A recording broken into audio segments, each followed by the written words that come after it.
En République démocratique du Congo, la loi congolaise définit toutes les règles d'accès, de gestion, de protection et d'exploitation des forêts du Congo.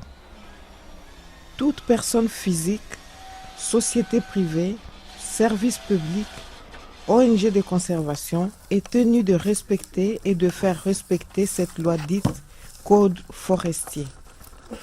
Ce code permet également aux communautés locales d'exploiter légalement la forêt. C'est ce que tentent de faire respecter les communautés de Houma. Mie jina yangu Ndakala. Je m'appelle Ndakala Jean-Pierre. Je suis ancien représentant du village. Je suis de Babongiye, notre village. Depuis nos ancêtres, notre forêt s'étend de part et d'autre de l'axe routier Route nationale 4 à partir de la rivière Mongenge au PK 79 jusqu'à la rivière Kounye au PK 85. Notre forêt de Babongiye regorge d'innombrables richesses, parmi lesquelles celle du bois d'œuvre pour extraire les planches telles que Afromorsia, les bois rouges des Antadophragma, Tola et tant d'autres espèces. Nous souhaitons rencontrer des gens sérieux et compétents qui pourraient nous apporter leur aide afin de mieux exploiter les produits de la forêt.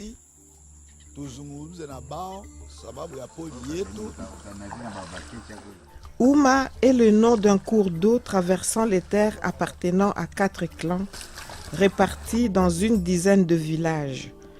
Tous les villages d'Houma sont répartis le long d'une route nationale reliant Kisangani à Ituri. Il regroupe environ 3000 familles, soit environ 10 000 personnes.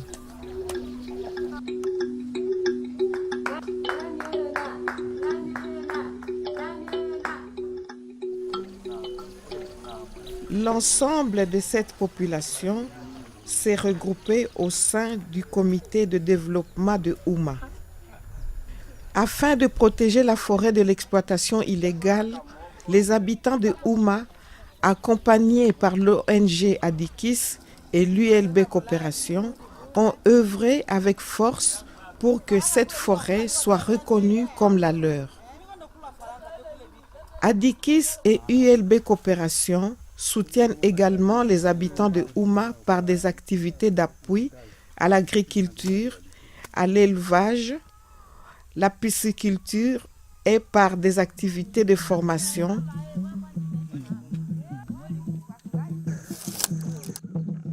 Le bois d'œuvre est le nom donné au bois propre à tous les emplois autres que le chauffage. Il se divise en bois de service et bois de travail. Les bois de service sont ceux qui servent aux constructions civiles et navales.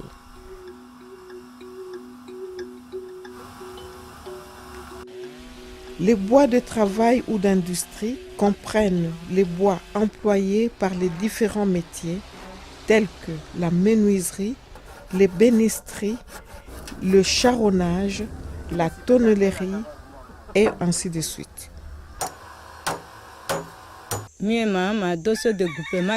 Je m'appelle Maman Mado, chef de groupement Kilinga.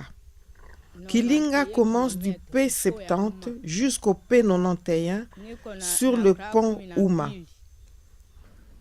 J'ai hérité de mon père qui était chef de groupement Kilinga. Vous voyez la tombe de mon père, chef de groupement, dépourvu d'une pierre tombale par manque d'argent. Il a été enterré, enveloppé dans une natte sans cercueil.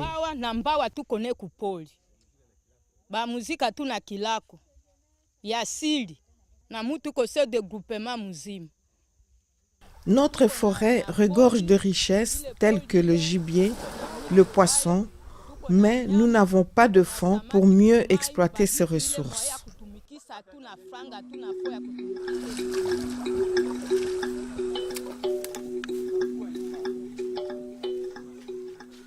Pour obtenir une concession forestière, les communautés locales doivent introduire une demande écrite signée par les représentants coutumiers.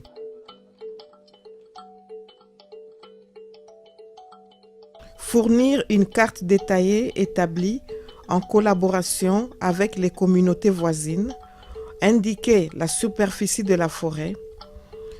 Tout octroi de concession à une société privée doit être précédé d'une enquête publique.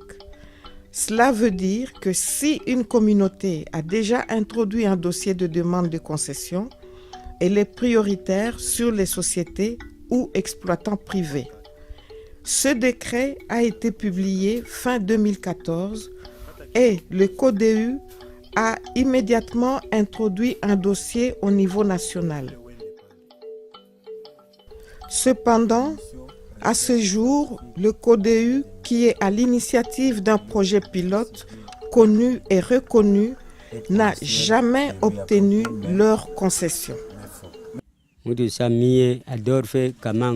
Je m'appelle Adolphe Kamango, natif du village Babonjao. Je suis devenu aveugle dans ce village. Nous avons constaté l'exploitation de nos bois depuis longtemps, mais nous n'en tirons aucun profit.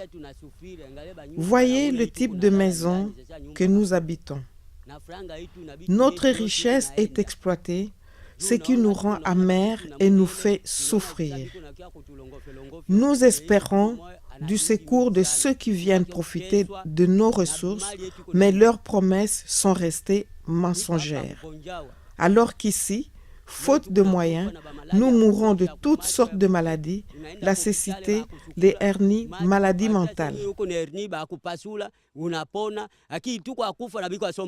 Depuis que Adikis nous soutient, nous de PK 82, 86, 90, 97, avons ensemble écrit des lettres que nous sommes allés déposer au bureau du gouverneur et d'autres bureaux à Kisangani. Avec toutes les difficultés d'un aveugle, le risque d'accident de circulation à ville, nous n'avons jamais eu de suite favorable à notre demande. Malgré toutes ces souffrances, je n'ai même pas un souvenir. Voyez l'état de mon habitation. Tout cela augmente mon amertume parce que notre dossier est caché.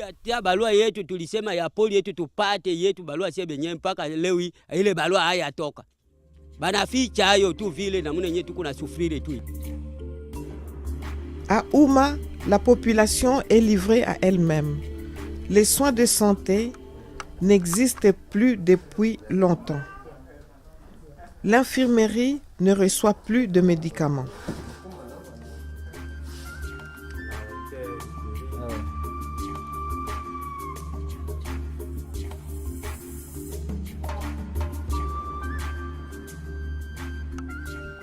Nous, pour le moment, nous manquons de mèches.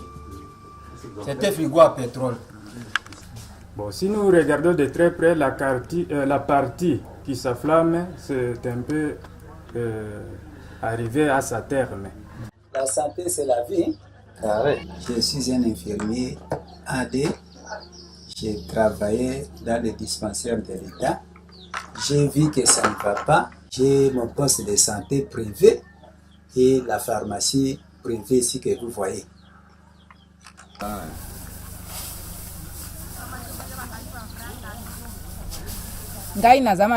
Je suis membre du CODEU. Je cultive le riz et l'arachide. Je sollicite un peu d'appui de la part d'Adikis.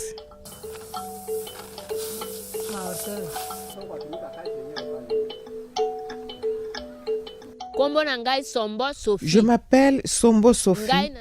Je suis trésorière du CODEU. Les mamans sont ravies des apports d'Adikis. Nous étions dans une grande ignorance et ils nous ont ouvert les yeux. Ils nous ont apporté des porcs, ils nous ont alphabétisés.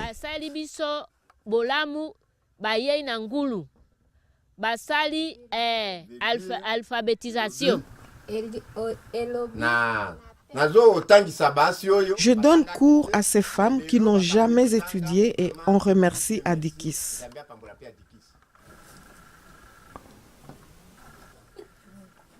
Maman apesi biso awa 3 points de satisfaction na misala nango awa nde sikoyo. J'étudie pour faire croître mon intelligence, savoir compter l'argent après-vente, savoir écrire mon nom.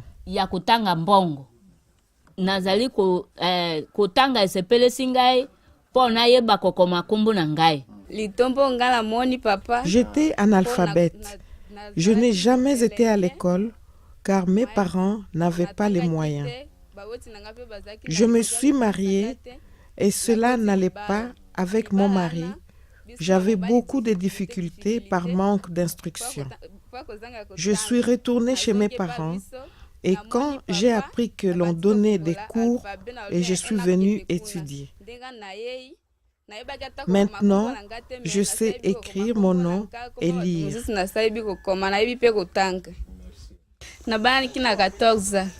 Je me suis mariée à l'âge de 14 ans.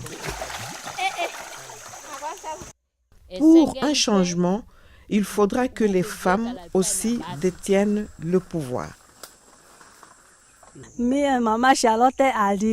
Je m'appelle Maman Charlotte Alili. Je suis conseillère dans le comité des pisciculteurs. J'aime toute forme d'action de développement. Il faudra que les mamans soient reconnues par les papas pour qu'ils puissent nous aider à aller de l'avant.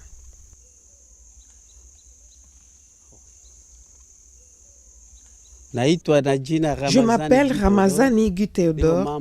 Je suis membre du CODEU au PK 92 Ouma. Nous sommes accompagnés par Adikis dans le processus de développement. Nous avons commencé avec des analyses socio-économiques, puis des inventaires des 4 localités. Ils ont constaté notre extrême pauvreté et ont décidé de demander une forêt communautaire. Avec le concours d'Adikis, nous sommes allés chez le gouverneur, puis au service de l'environnement, pour déposer notre dossier de demande et jusqu'à présent, nous attendons la suite pour que nous puissions commencer à faire nous-mêmes ces travaux pour lutter contre la pauvreté. Kwa gouverneur na kwa présidence. Adikis nous oriente et nous accompagne dans tout ce que nous faisons. Nous avons beaucoup de richesses naturelles, mais leurs exploitations sont éparpillées. C'est pourquoi nous devrons le faire seuls pour arriver à construire des écoles primaires, secondaires, des universités.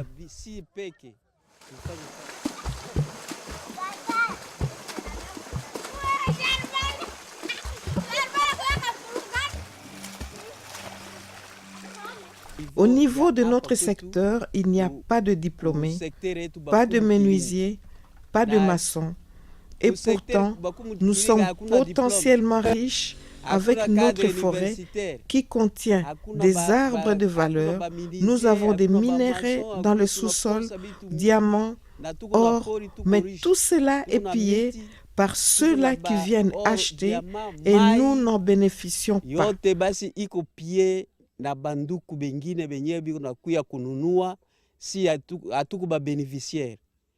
C'est pourquoi nous voulons que Adikis puisse nous accompagner jusqu'à l'acquisition de la foresterie communautaire.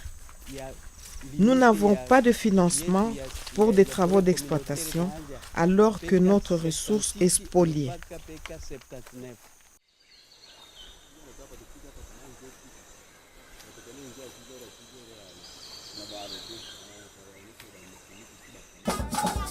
Les habitants d'Ouma vont prier dans une des nombreuses églises de réveil dans l'espoir que les autorités signeront un jour le permis d'exploitation de leurs forêts.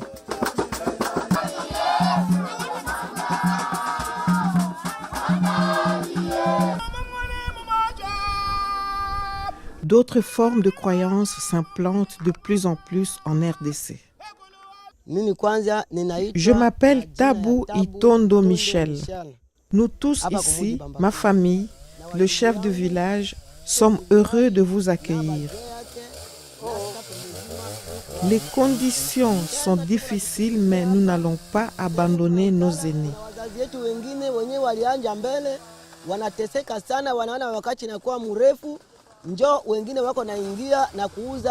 Ils étaient là avant nous, mais ils ont fini par comprendre qu'ils étaient spoliés par les exploitants étrangers.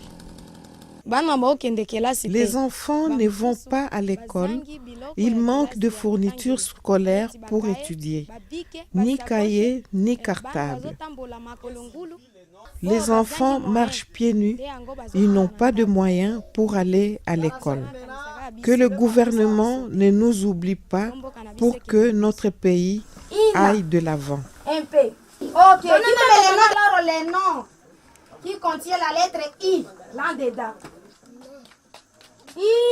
Très bien, Je suis la maman de 3 enfants. Je donne cours ici au PK 79, route d'Ituri. C'est la 4e année que je donne cours. Mon nom est Mwaka Makulabe Élisée. J'ai 2 garçons et une fille.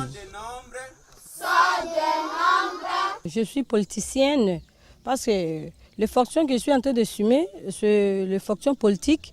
Et deuxièmement, je vous confirme que j'aime beaucoup les projets, j'aime beaucoup le développement parce que je suis dans le milieu rural qui demande le développement pour aider nos paysans à évoluer au fur et à mesure. J'ai des casquettes parce que premièrement, je suis chef de secteur Bakoum Kilinga. Deuxièmement, je suis membre de la CODEU. La CODEU qui signifie développement de notre secteur Bakoum Kilinga.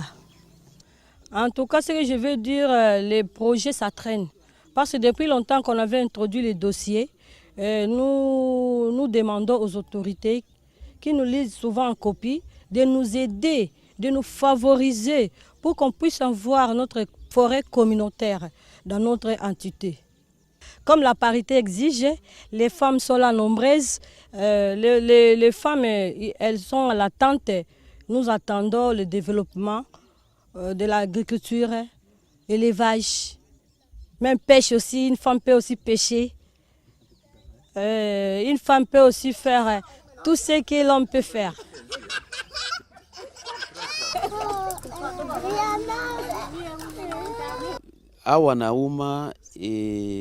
Ici à Ouma, nous sommes sur un site pilote.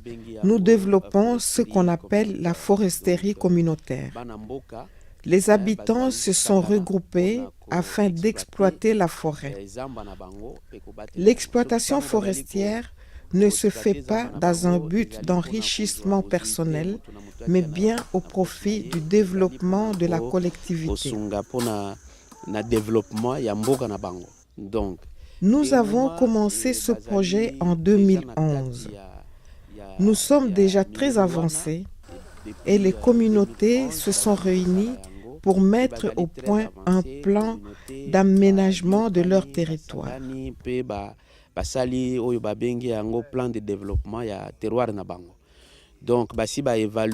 Ils ont évalué leurs richesses forestières et maintenant ils attendent pour avoir l'autorisation de couper et de commercialiser les produits issus du bois.